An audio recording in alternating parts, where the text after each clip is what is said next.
Tapos na ating moving up. Loko, pwede na natin palipad din si RR. RR akin sa Ringgola. Excited naman palipad mga kautak. 2 linggo. Di lumipad si RR. Ipo, napapractice kami sa moving up. Loko, mantampo niya ata. Doon niya lumipad yung mga kautak. Yan naman, bumababa siya. Ikaw nang magalit, RR. Pinapalipad na kita. Doon niya ata kayo, di bagong lumipad. Lipad, RR.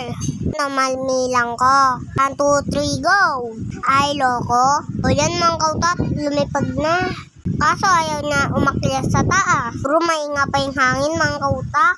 Tingnan niyo naman, ang init pa. Kaya pinapalapit ni Mama Linda. Kailangan sumipol ka una para dumating yung mga hangin. Ayan, unti-unti na lang tumataas na siya. So, magalaw pa siya mga kautak. Mantampuya pa. Ang ako lang ito po. Lagi nang tatampo. Ay, sa wakas lumipad din. Ayan, kasaya mo. Umakyat ka pa sa taas. Siyempre, nihawakan ko na yung tali, mga kautak. Ayan, ako naman papalipad sa'yo, RR. Ay, loko, lukso-lukso ko pa, ne? Kasaya mo ka, no? Si Ashley gusto niya din hawakan si RR. Hindi ko po binigay, baka mabiktawan. Si Bri, dami nanonood kay RR, mga kautak. Hawak ko sa dila si RR. Papi! Pero sa Ringgola nang pala.